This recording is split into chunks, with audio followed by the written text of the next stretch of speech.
और वहां जाके उनकी बोलियां लग गई। यानी ये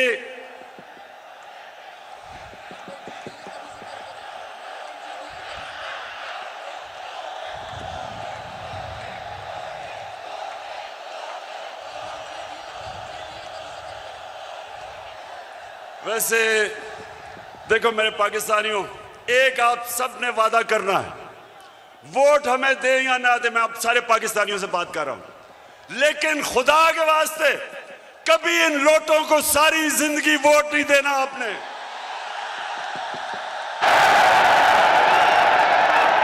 जमीर फरोशों को, जिनका ना कोई दीन है ना ईमान है ना उनमें शर्म है, कि सारी जिंदगी उनके बच्चों के ऊपर धब्बा लगेगा कि ये हैं वो लोग जिन्होंने अपने आप को बेचा, अपने जमीरों को बेचा। सारी जिंदगी के लिए इनके ऊपर एक मोहर लगे कि कभी ये सियासत के पास ना आए। जिन जिन हलकों में ये जाएंगे, मेरी कौम पाकिस्तानियों, अगर आपने इनको किसी भी हलके में जीतने दिया, आप इस मुल्क से गद्दारी करेंगे।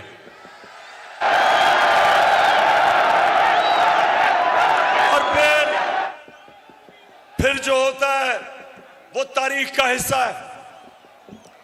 अदालतें भी 12 बजे खुल जाती हैं।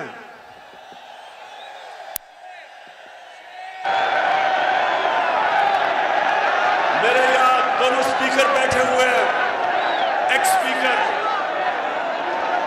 असद कैसर भी बैठा हुआ है और कासिम सूरी, दोनों हीरो हैं।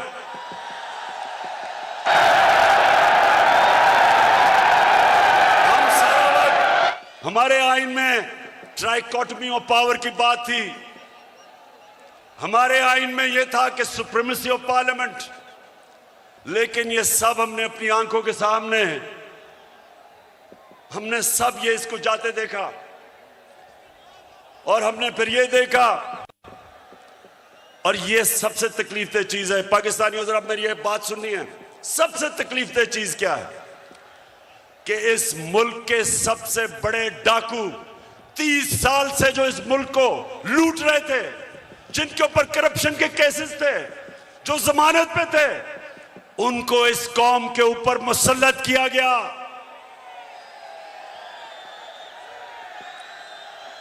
पाकिस्तानियों, मैं मेरे से बेहतर शायद कोई भी पाकिस्तान की सियासत में ना अमेरिकनों को जानता है ना यूरोपियंस को जानता है जो मैं जानता हूं।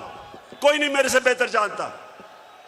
उनके अपने मुल्कों में ये कोई तस्वर भी नहीं कर सकता, कोई सोच भी नहीं सकता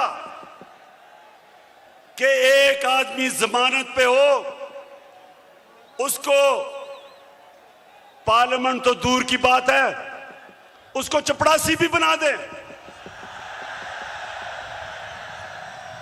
या उन्होंने हमारा प्राइम मिनिस्टर बना दिया और उसके बेटे को, जो सारा लाहौर जानता है कि हर एक एक चीज के ऊपर रिश्वत लेता था, उसको चीफ मिनिस्टर का कैंडिडेट बना दिया। मैं ये सोचता हूं, आज मेरे पाकिस्तानियों सुनो जरा, मैं ये सोचता हूं क्योंकि मैं उन माशरों को बड़ी अच्छी तरह जानता हूं कि वो हमें कितनी हकारत से देखते हैं। हमें वो क्या समझते हैं कि चोरों के हमारे ऊपर मुसल्लत कर दिया। खुद सोचो, 20 साल ये जो आज बैठे हुए हैं, ये एक दूसरे को चोर कहते रहे हैं। क्या ये चेरी ब्लॉसम ने नहीं कहा था कि मैं आसिफ जरदारी का पेट फाड़ के पैसा निकालूंगा? ये क्या लोगों को बेवकूफ समझते हैं? क्या नवाज शरीफ ने 2 दफा आसिफ जरदारी को जेल में करप्शन पे नहीं डाला था? और क्या आसिफ जरदारी ने हुदैबा पेपर मिल का अरबों रुपए का केस नवाज शरीफ और शहबाज शरीफ पर नहीं किया था? और क्या ये दोनों मिलके फजल रहमान को डीजल नहीं कहते थे?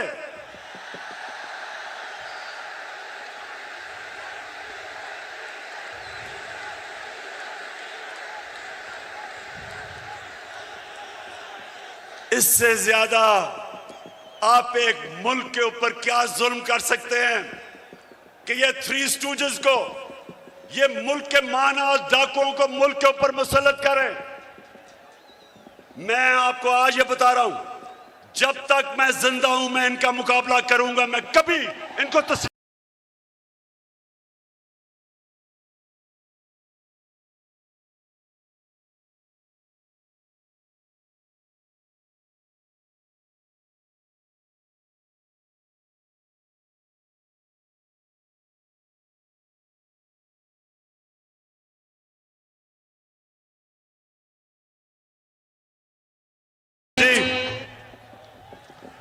पाकिस्तानियों, अब ये जरा मेरी बात सुना।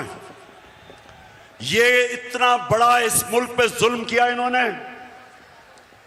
कि आपको अंदाजा नहीं कि ये जो हमारे माशरे को करेगा एटम बॉम्ब भी नहीं कर सकता। मेरे नबी सल्लल्लाहु अलैहि वसल्लम ने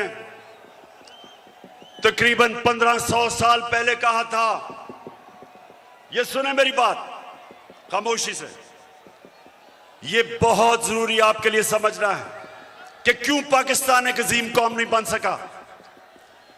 1500 साल पहले उन्होंने कहा था,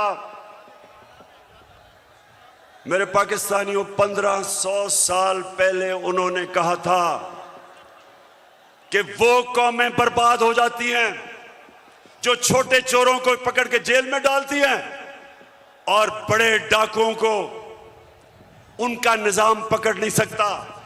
यह है आपके सामने। अब इससे बड़ी मिसाल क्या है कि 40 अरब रुपया शहबाज शरीफ और उसके बेटों के ऊपर 40 अरब रुपए के FIA में और नैब में केसेस हैं। FIA के 16 अरब रुपए इसके नौकरों के नाम पे FIA ने पकड़े हैं और इस आदमी को प्राइम मिनिस्टर बना दिया।